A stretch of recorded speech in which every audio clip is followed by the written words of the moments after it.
한 주일 동안 안녕하셨습니까? 반갑습니다. 식구들끼리도 인사를 나눠주시기 바랍니다. 반갑습니다. 오늘 말씀의 제목을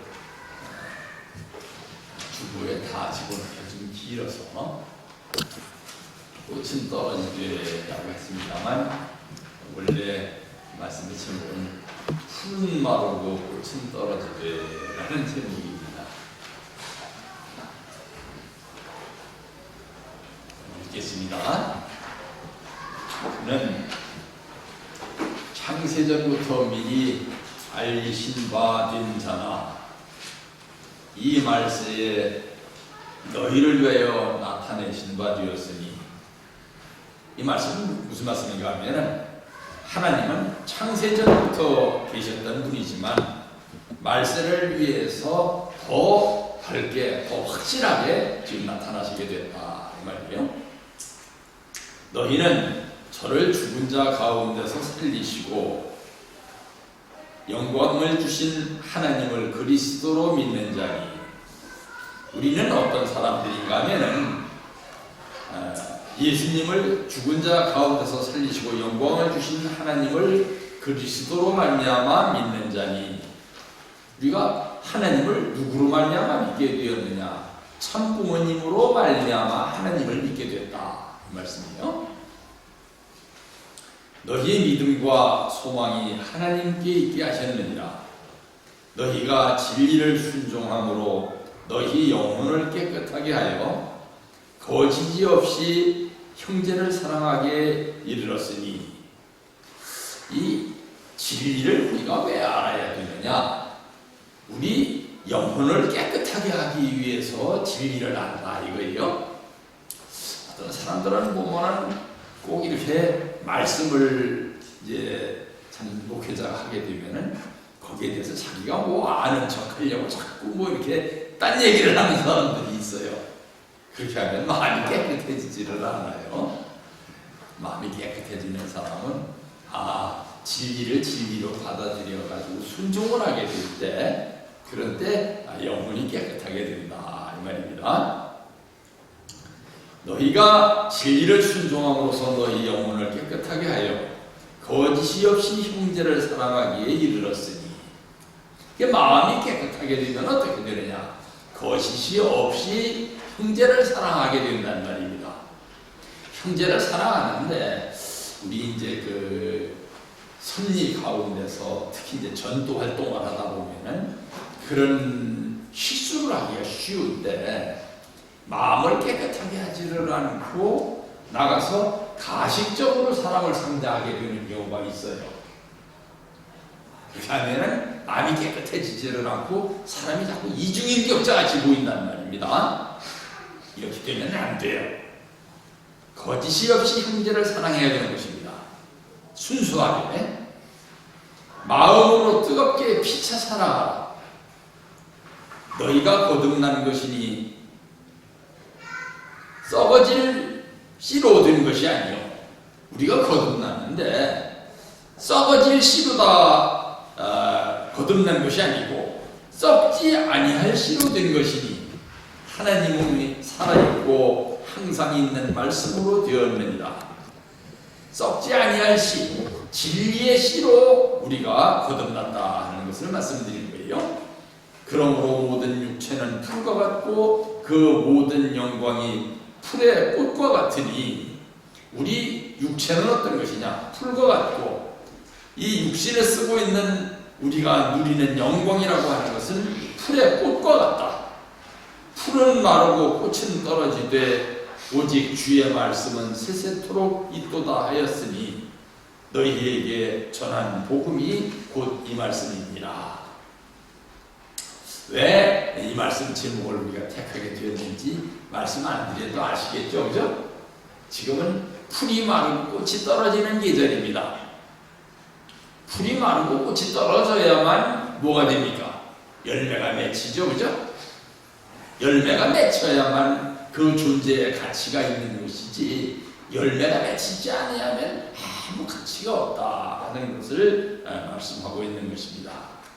이 말씀은 어디에 나오는 말씀인가 하면 베드로가 보낸 첫 번째 편지 1장 20절에서 25절까지 나오는 말씀입니다. 베드로는 아시다시피 예수님의 수제자입니다. 첫 번째 제자예요. 그리고 베드로가 없었으면 지금 기독교가 없습니다.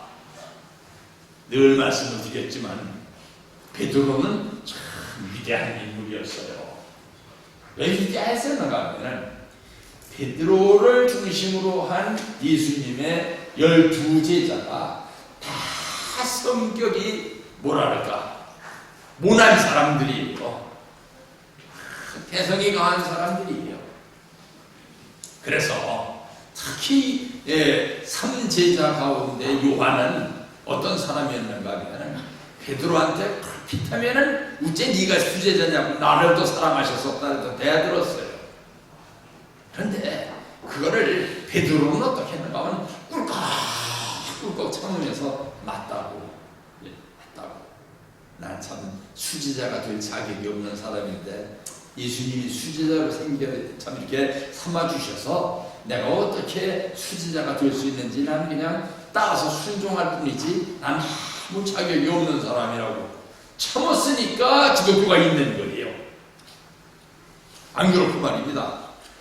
어쩌다가 정말 참기 힘들어가지고서 내가 지금 몇십 년을 참아왔다면서 성질을 내면서 나는 속도 없는 사람인 줄 아느냐고 한번 성질을 냈으면은 예수님의 제자들이 다 흩어졌어요. 근데 이 베드로가 장남답게 꾹꾹 참으면서 진실하게 품었어요. 여기 성경에 나오는 것처럼 거짓되게 사랑하는 것이 아니라 형제를 좀 깨끗한 마음을 가지고 사랑하고 뜨겁게 피차 사랑하게 만들었기 때문에 예수님의 제자들이 하나 될 수 있었고 그래서 오늘날 기독교가 남아진 것입니다. 그러니까 그 베드로의 무덤 위에 베드로 성전이 서 있는 거예요. 그러니까 예수님도 돌아가시기 전에 뭐라 그랬느냐? 베드로야, 내 너의 반석 위에다가 교회를 세울 것이다 하는 말씀하셨단 말입니다. 그게 참 중요해요. 그래서 이 베드로 전서는 어떤 성경인가 하면은 베드로 전서 1장 1절 내지 2절에 보면은 예수 그리스도의 사도 베드로는 본도, 갈라디아, 갑바도기아, 아시아와 비두니아에 흩어진 나그네 곧 하나님 아버지의 미리 아심을 따라 성령의 거룩하게 하심으로 순종함과 예수 그리스도의 피뿌림을 얻기 위하여 택하심을 입은 자들에게 편지하노니 은혜와 평강이 너희에게 더욱 많을지어다. 우리가 어떻게 본도, 갈라디아, 갑바도기아, 아시아와 비두니아는 근데 지방을 얘기하는 거예요. 지금 예수님의 제자들이 나가가지고 각처에다 교회를 세웠는데 그 많은 교회들에게 편지를 하는데 거기 있는 사람들이 어떤 사람들이어야 되느냐? 흩어진 나그네들, 곧 하나님 아버지의 미리 아심을 따라 성령의 거룩하게 하심으로 순종함과 이 순종함이 제일 중요하단 말입니다. 예수 그리스도의 피뿌림을 얻기 위하여 택하심을 입은 자들에게 이 택하심을 받아야지 내가 내 자신이 잘났다고 해서는 안 된다. 하나님이 보시기에 하나님이 나를 불러주셨으니까 내가 거룩한 자지 내가 잘나서 뭘 하는 것이 아니다 이겁니다. 은혜와 평강이 너희에게 더욱 많을지어다. 이 사람들을 대상으로 한 편지다. 그래서 이 베드로전서는 뭐라고 불리냐면 소망의 책이라고 해요. 소망의 책. 많은 사람들에게 소망을 줬다. 지금 우리 사회가 말입니다. 어떤 사회예요? 코로나 이 바이러스로 말미암아 가지고 아무 희망이 사라져가고 있는 그런 사회입니다. 그죠? 이 희망이 사라져가고 있는 사회에게 우리가 해야 할 일은 뭐냐? 희망을 주는 것이다. 소망을 주는 것이다. 그래서 어머님이 하시는 행사가 뭐예요? 희망전진대회죠. 그죠? 희망을 줘야 된다. 그래서 소망과 격려의 책으로 불립니다. 네로 황제에 의한 기독교 박해가 본격적으로 시작되는 시기인 AD 64년경에 바빌론으로 비유된 로마에서 기록된 책이라고 합니다. 이 베드로는 어디에서 전 세계에 나가 있는 예수님의 제자들에게 편지를 보내고 예수님의 섭리를 받아서 지휘했는가 하면 로마를 중심으로 섭리를 했어요. 그래서 로마에서 보낸 편지입니다. 교리적인 서신으로 이 베드로 전서에는 뭐가 담겨 있는가 하면 창조 원리가 담겨 있고 기독론이 담겨 있고 종말론이 담겨 있고 원리가 여기에 담겨 있습니다. 참 중요한 책이죠, 그죠? 그래서 이 책은 구약과 깊은 연관을 가지고 있어요. 구약과 깊은 연관을 가지고 있는 이유가 뭔가 하면 예수님이 말씀하실 때 늘 무슨 말씀을 하시는가 하면 내가 말씀하는 것은 새로 말씀하시는 것이 아니라 구약에 나온 내용들을 이루기 위해서 하시는 말씀이다. 이렇게 늘 얘기를 하셨거든요. 그래서 베드로에 쓴 책은 어디든지 다 보면은 구약을 아주 강조를 하면서 새로운 말씀을 전하고 있는데 이에 비해서 이제 나중에 예수님의 직접 사도는 아니었지만 영적으로 전도를 받아서 기독교를 부흥하게 하는데 큰 공로를 세운 제자가 또 하나 있죠. 바울은 구약을 다 없앴어요. 말씀 가운데서. 그리고 예수님의 말씀을 중심 삼고 새롭게 다 새로 정리를 했어요. 그래서 구약을 많이 부정했습니다. 그러니까 이 예수님을 중심으로 해가지고서 베드로와 바울이 큰 역사를 이루어 놓은 것이죠. 아버님께서 언제 하신 말씀인가 하면 성화학생회 창립 60주년을 맞이해가지고서 하신 말씀입니다. 오늘 여기는 이제 5년이 넘는다는 것은 태초에 하나님께서 창조 5일째를 지나고 인간 창조의 6일째로 접어드는 순간에 해당한다 하겠다. 성화 청년의 성화라는 글자를 살펴보면 성은 완성을 의미하고 화는 화동을 의미한다. 따라서 서로 화해서 완성에 간다는 뜻이 된다. 그러기 위해서는 첫째, 여러분은 말씀의 과정을 통과해야 된다.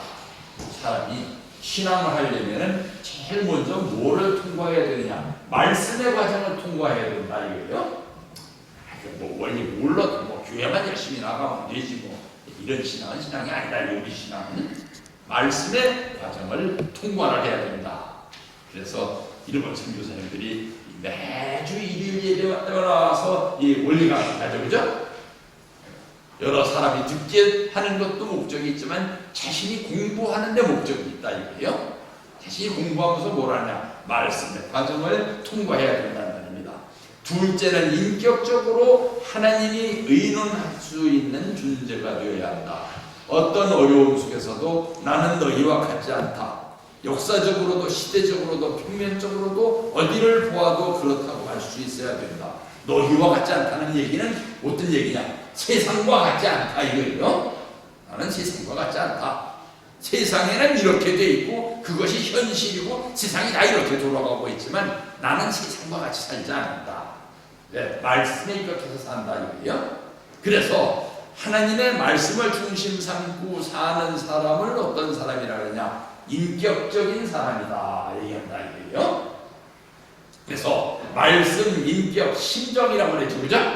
말씀, 인격적인 실체가 되어가지고서 하나님께서 우리를 상대로 해서 의논하실 수 있는 상대가 되어야 된다 이 말씀이에요.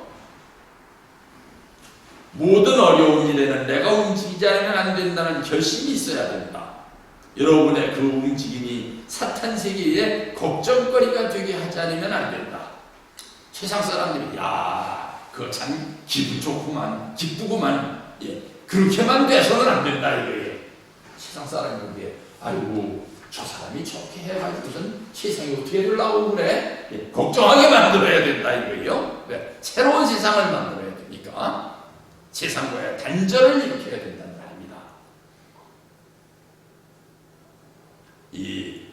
얼마 전에 우리가 천보태 역사가 있어가지고서 거기에서 만물나무 성초를 전수받았습니다. 참석하지 않으신 분들은 전수받지 못하셨죠. 만물나무 성초를 전수받으셨는데 그 만물나무 성초를 전수를 해주시면서 참어머니께서 뭐라고 축도를 해주셨는가 하면 이 만물나무 성초를 전수받음으로 인해서 이제 과거와의 인연을 다 끊어버려야 된다. 과거와의 인연을 다 끊어버리고 지금까지 역사는 어떤 역사였는가 하면 부자였었던 사람들도 통계만 들어오면 다 가난해졌어요. 네, 하늘이 그런 입장에 계시니까. 그런데 이 만물나무 성초를 전수받음으로 이 시점으로부터 출발을 해서 이제 어떤 역사가 시작되어야 되느냐. 우리 식구들도 이제 만물 축복을 받아가지고 우리 교회에서 부자도 많이 나와야 된다 이거예요. 그런 축복을 해주셨습니다. 아까도 말씀을 드렸듯이 가을은 어떤 계절입니까? 풀은 시들고 꽃은 떨어지는 계절이다 이거예요. 그래서 들녘에 나가보면 이렇게 추수가 끝난 들녘은 쓸쓸하게 짝이 없습니다. 그죠? 또 뭘 보면 제일 쓸쓸합니까? 갈대꽃. 그죠? 갈대꽃이 하얗게 이렇게 날리고 하면 가을 들판을 걸어가면서는 뭔가 쓸쓸하고 그러죠. 그죠? 그런데 이 쓸쓸함이 나쁜 것이 아니에요. 왜? 마음이 텅 비게 되는 그 자리에 하늘이 들어가시게 되는 거거든요. 우리 마음에 말입니다. 교만이 꽉 차 있고 내 생각으로 꽉 차 있고 내 마음이 빈 곳이 없으면 하늘이 들어가실 수가 없어요. 전에도 말씀을 드렸지만 내 마음에 말입니다. 내 나름대로의 보물이 가득 차 있어가지고 나는 가질 거 다 가졌어. 이거 보존하는 것만 가지고도 나는 충분해 라고 생각하는 사람에게는 하늘이 들어가실 수가 없습니다. 나에게 가진 것이 없어 할 때에 하늘이 들어가실 수 있는 것이다 이거예요. 그래서 하늘이 들어가시면 참 그때부터는 새로운 역사가 일어난다 이거예요. 이렇게 쓸쓸한 계절만이 아니에요. 가을은 어떤 계절입니까? 가을꽃이 만발한 계절이죠. 그죠? 제가 마산에 있을 때 마산에서는 해마다 어떤 축제가 열리면 국화축제가 열려요. 그럴 때면 말입니다. 그 인근에 거의 한 1km 반경 안에는 국화 향기가 풍기는 것 같아요. 이번에는 그 인공섬에서 또 그 국화축제를 크게 한다고 그러더라고요. 그리고 이렇게 국화만 만발하는 것이 아니라 온 천하가 가을꽃으로 만발하게 됩니다. 어떻게? 단풍.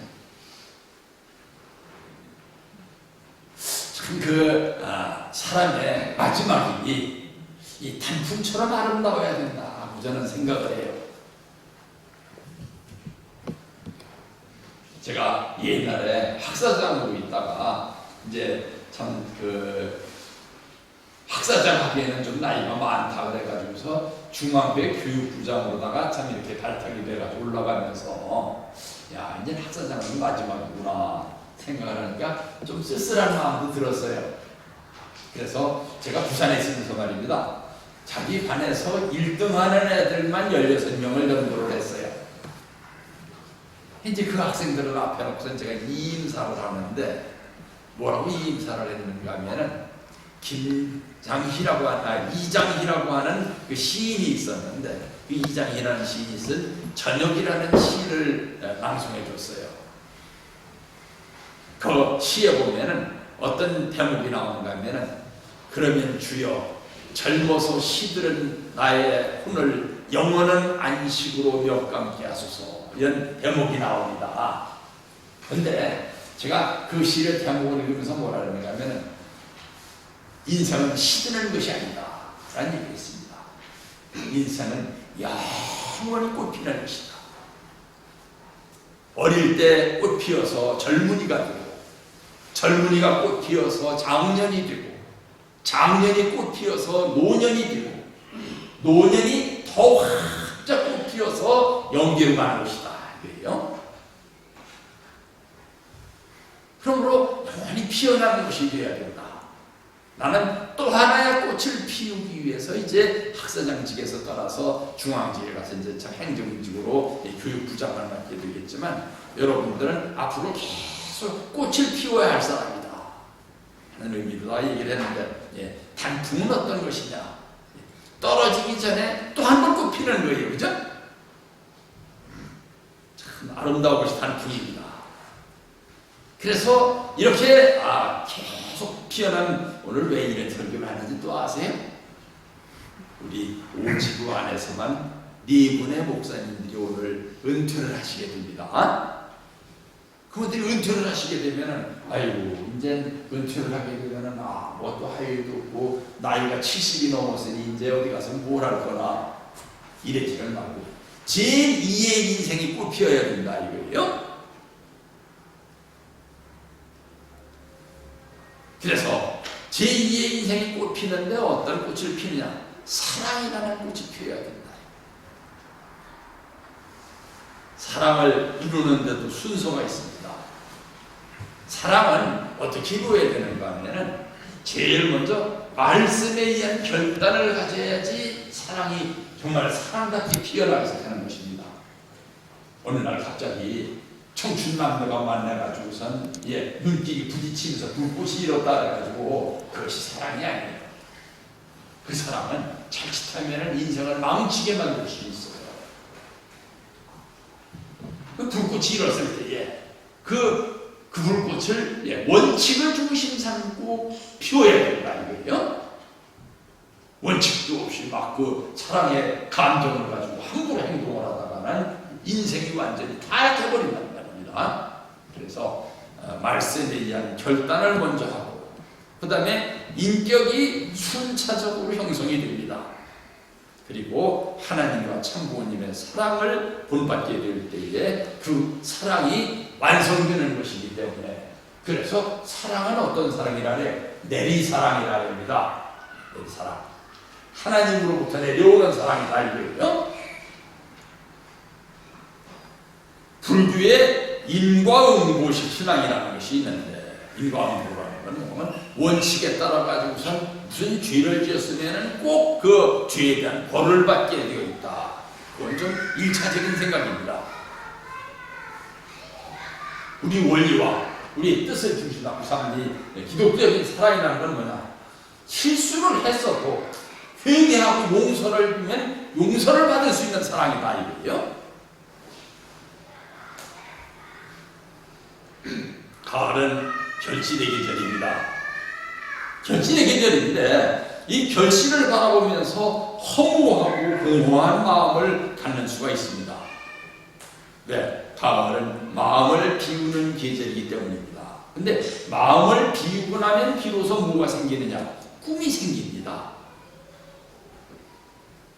그래서 꿈에는 봄 꿈과 가을 꿈이 있는데 봄 꿈은 좀 허황한 꿈이에요.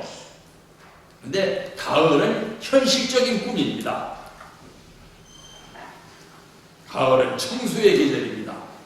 마음에 있었던 지저분한 것들을 다 닦아내는 계절이에요. 가을은 심판의 계절입니다. 우리가 오늘 첫 번째 찬송으로 불렀듯이 여름 동안 땀 흘려 가꾼 농부는 가을에 그 결실로 상을 받는 그런 계절입니다. 그렇기 때문에 여름에 땀 흘려 농사를 짓지 않고 게으름이나 피우고 놀았었던 농부는 너는 아무것도 가져갈 것이 없다 하고 심판을 받게 된다는 말입니다. 잠깐 생각이 나서 말씀을 드리는데, 이제 아까 우리 천학천장님께서 광고를 읽어주실 때 나왔지만 이번에 천보 가정들은 성지순례라는 것이 있다 읽어주셨죠, 그죠? 그때 뭐 하는가 하면 그 천보 가정들은 어머님께서 전부 천정궁으로 초청을 하시는 거예요. 그래서 1박 2일 동안 같이 식사를 해주시면서 그동안에 또 뭐 있는가 하면 천부 이복이라고 내려왔는데 어떤 분은 막 팔 길이가 이만하게 내려왔고 어떤 분은 막 품이 이만하게 나왔고 그런 천부 예복. 그때 입국하면은 거기서 이제 다시 재단사가 나와가지고 정확하게 치수를 재가지고서 깨끗하게 후선을 해주는 그런 절차도 그때 가가지고서는 이제 겪게 됩니다. 소망의 계절이기도 합니다. 왜? 이제 가을이 지나면은 겨울절기로 들어가기 때문에 겨울은 어떤 계절이에요? 동면이죠, 그죠? 겨울을 이제 모두가 다 이거기 때문에 봄을 위한 소망을 간직하기 시작한다. 이거예요. 그때부터.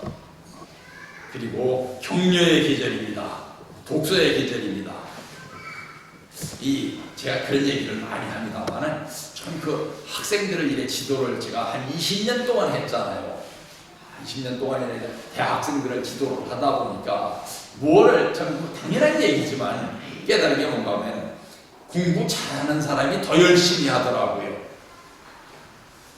공부 잘하는 사람이 더 열심히 합니까? 재미있으니까요, 공부가. 공부 못하는 사람은 공부 못하는 사람이 더 열심히 해야 되는데 재미가 없으니까 열심히 안 하더라고요. 신앙도 마찬가지입니다. 신앙에서 재미를 느껴야 돼요. 신앙에서 재미를 느끼려면 말씀을 실천을 해서 그 실천을 통해서 복을 받아봐야 그래야 재미를 느끼게 됩니다. 참 엊그제 이 목사님들이 나오셔가지고서 신앙 간증을 하시는데 참 아이고 고생들 많이 하셨더라고요. 근데 솔직히 말해서 전 뜻 앞에 들어와서 별 고생한 게 없어요. 그 이유가 첫째는 뭔가 하면 아이고 초등학생 때 중학생 때 얼마나 밥도 많이 굶어보고 고생도 많이 해봤는지 그거에 비하면 교회에 들어와서 고생한 거는 고생도 아니에요. 둘째, 무슨 고생 좀 하려면 하늘이 복을 주시는 바람에 고생 별로 해본 게 없어요. 심지어는 말입니다. 저는 학사장 하면서 집도 샀어요.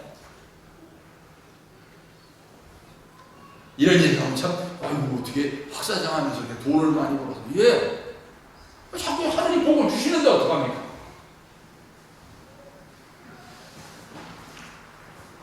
그러니까 말했는가 하면 열심히 신앙생활을 해봐라. 그래가지고 하나님이 너의 공간을 더 이상 집어넣을 수 없을 정도로 채워주지 않나 채워주지 않나 한번 시험을 해봐라 했습니다. 그래서 이 복을 받아봐야지 신앙이 되지. 이거 참 고등학교 짝이었구나 하고 따라가면서 아무 복도 못 받고 참 실감도 못하고 재미가 없으면 말입니다. 신앙생활 지쳐요.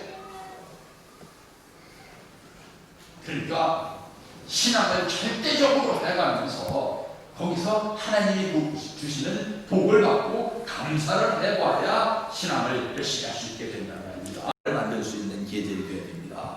말이 좀 어렵습니다만 제3의 공간은 뭐냐면 기도하는 공간이에요. 기도. 우리가 먹고 살고 또 일요일 날이면 교회도 왔다 갔다 하고 이 삶의 공간이라는 것이 정해져 있죠, 그죠? 그런데 이 삶에 찌들어서는 안 돼요. 늘 소망을 갖고 그 소망을 갖는 사람이 기도를 하는 공간을 만들어야 돼요. 나는 이제 자꾸 이렇게 얘기하니까 좀 합니다만 예를 들어서 이제 공직 생활을 마치고 70세가 되어가지고 은퇴하시는 분이 이제 나에게 무슨 소망이 있나 열망을 가지고는 안 된다 이거예요. 더 큰 세계로 나아가기 위한 더 깊은 신앙으로 들어가기 위한 기도가 있어야 된다는 말입니다. 하나님 지금까지는요 제가 공직 생활을 하기 전에는 그저 철 모르고 따라가는 신앙만 했고요. 공직 생활을 하면서부터는 하늘이 이렇게 해라 지시를 하기 때문에 그 지시하신 대로 따라가는 신앙만 했고요. 이제 공직 생활을 끝나게 됐으니까 진짜 지신앙을 해보겠습니다. 진짜 사랑을 베풀어 오겠습니다. 그런 사랑을 할 수 있도록 이제 제3의 시대가 열릴 수 있도록 인도해 주십시오 하고 기도하는 공간이 생겨야 된다. 이거 내 마음에. 그래서 한 번 더 꽃이 피어야 된다 이 말이죠. 그래서 하나님의 성령과 하나 될 수 있는 계절이 되어야 됩니다. 오늘 조금 오래됐습니다만 찬송을 하나 들어봅시다. 490장 주여 지난 가운데 보내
여러분이 정말로 강의 듣다 보면 아마 그런 성경을 들으셨을 거예요.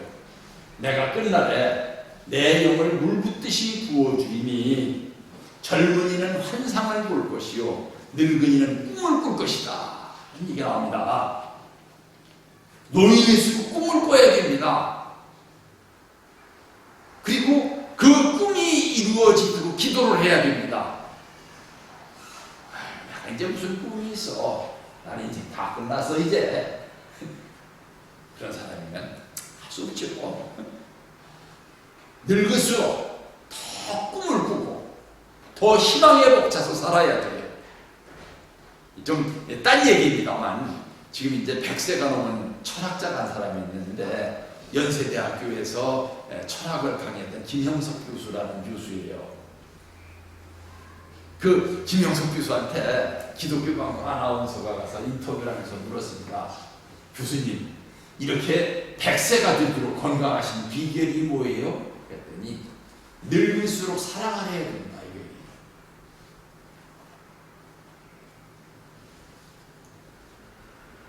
그래서 우리 이제 노년이 돼서도 새로운 세상을 꿈꾼다. 이 성경에 보면, 구약 성경에 보면 특히 선지자들이 꿈을 많이 꿉니다. 이사야 선지자 같은 경우에는 무슨 꿈을 꿨습니까? 사자들이 어린 양과 뛰놀고, 독사굴에 어린이가 손을 놓고선 장난을 쳐도 독사가 물지를 않는 그런 세상이 이루어지는 꿈을 꿨습니다. 이사야 선지자가.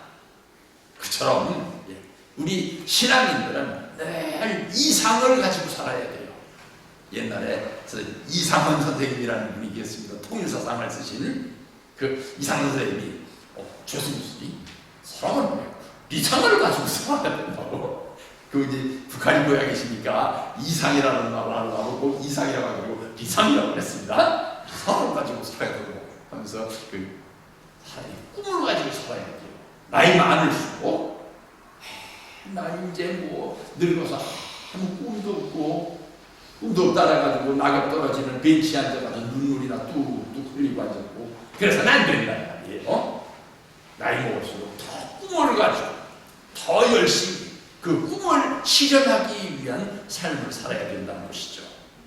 그래서 마태복음 6장에 보면은 이런 말씀이 나옵니다. 너는 구제할 때에 오른손에 하는 것을 왼손이 모르게 하여 네 구제함이 은밀하게 하라. 은밀한 중에 보시는 너희 아버지가 갚으시리라.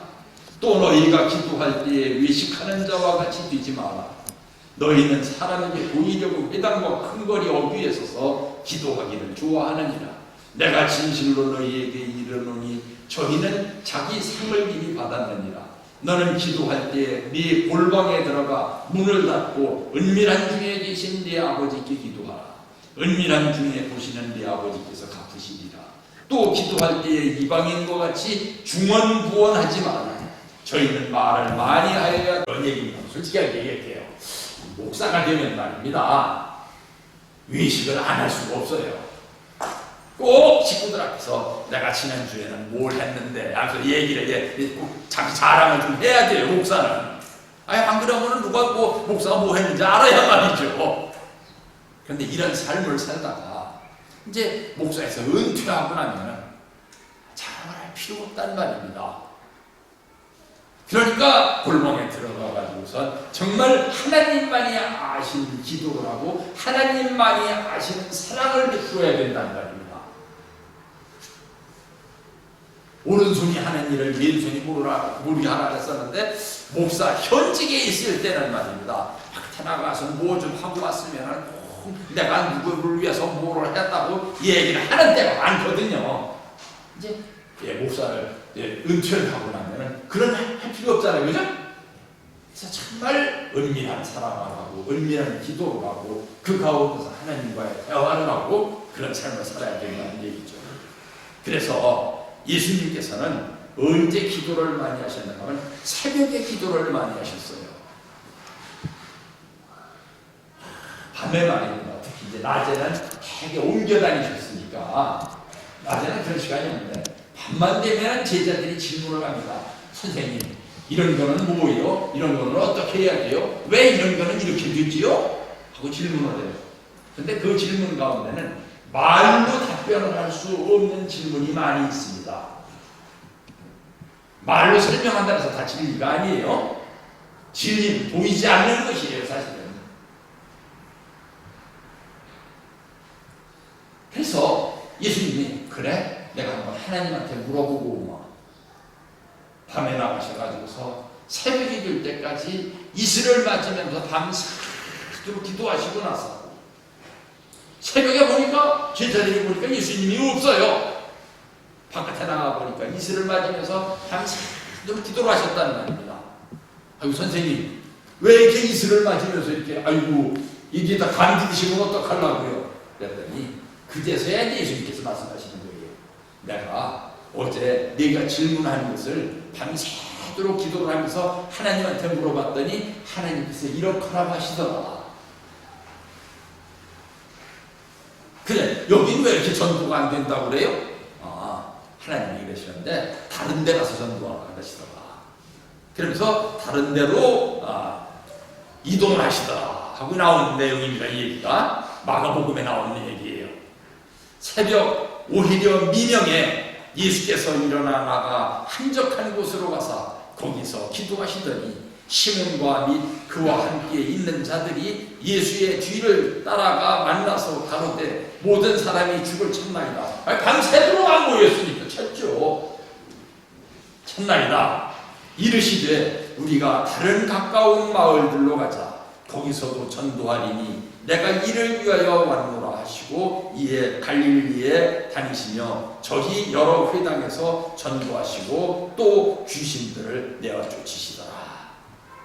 우리 진주교 식구인 여러분, 이 가을에는 말입니다, 깊은 기도를 좀 많이 해보시기 바랍니다. 그래서 신앙의 진정한 맛을 느끼시는 그런 여러분이 되시기 바랍니다. 창화본인도 그렇게 사셨어요. 자서전 평화를 사랑하는 세계인에 보면은 이런 대목이 나옵니다.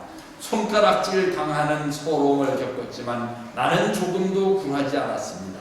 그것은 아담과 해와가 지은 원죄를 속죄하고 하나님의 나라를 향해 가는 개가 담당해야만 할 일들이었습니다.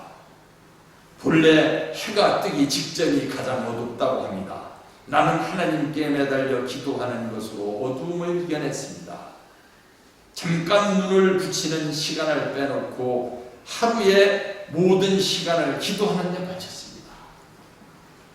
그래서 제가 청평서 옛날에 꼭 여름 겨울이면 40일 수련을 학생들을 모아놓고 강의를 했는데 그때 40일 수련하는 동안에 누구하고 대화를 많이 했는가 하면은 지금 이제 아마 성공하셨을 거예요. 이기창 장로라는 분이 그 청평 수련소를 이제 담당하고 계셨습니다. 옛날에 학고방으로 된 청평 수련소에 그분하고 이제 대화를 하는 가운데 뭘 물어봤는가 하면 아버님은 어떻게 기도하십니까 하는 얘기를 많이 물어봤어요. 왜? 아버님이 청평 들어서 기도를 많이 하거든요. 그래서 아버님은 이렇게 기도하시더라고 가르쳐주길래 저도 그렇게 따라해 봤었습니다. 청파동 교회로 옮겨간 뒤 나는 거의 잠을 자지 않았습니다. 안방에 꼬부리고 앉아서 새벽 3시, 4시가 되도록 기도하다가 옷을 입은 그대로 잠깐 새우잠이 들면 또다시 5시에 일어나는 생활을 7년 동안 계속했습니다.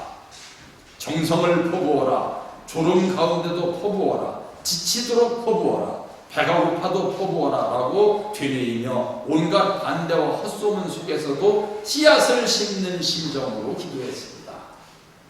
뭐가 우리의 신앙의 씨앗이 된다고요? 기도가. 이 가을은 기도하기 좋은 계절입니다. 고린도후서에 보면은 이런 얘기가 나와 있습니다. 우리가 하나님과 함께 일하는 자로서 너희를 권하노니 하나님의 은혜를 헛되이 받지 말라. 우리가 말입니다. 하나님의 은혜는 우리가 아무것도 안 했는데도 은혜가 올 때가 있습니다. 그런 때 잘해야 돼요. 그런데 아무것도 안 했는데도 은혜가 오는구나. 고맙습니다. 이렇게 넘어가지 마시고 그 은혜가 오래 지속될 수 있도록 정성을 많이 들여서 은혜를 늘 잊고 살 수 있는 데가 되도록 거듭나야 됩니다. 헛되이 받지 말라. 가라사대 내가 은혜를 베풀 때에 너를 듣고 구원의 날에 너를 도왔다 하셨으니 보라 지금은 은혜 받을 만한데요. 보라 지금은 구원의 날이로다. 우리가 이 직책이 회방을 받지 않게 하려고 무엇에든지 아무에게도 거리끼지 않게 하고 오직 모든 일에 하나님의 일꾼으로 자천하여 많이 견디는 것과 혼란과 궁핍과 곤란과 매맞음과 갇힘과 요란한 것과 수고로움과 자지 못함과 먹지 못함과 깨끗함과 지식과 오래 참음과 자비함과 성령의 감화와 거짓이 없는 사랑과 진리의 말씀과 하나님의 능력 안에 있어 의의 경기로 좌우하고 영광과 욕됨으로 말미암으며 악한 이름과 아름다운 이름으로 말미암으며 속이는 자 같으나 참되고 무명한 자 같으나 유명한 자요. 사람들이 나와가지고서 참 하나님을 참 경외하고 신앙생활하면 복 받습니다라는 건 속임수야. 옛날 말이다, 그죠? 거짓말이 아니고 특히 공산주의자들은 종교를 아편이라네, 그죠? 그러나 속이는 자 같으나 참된 자가 아니고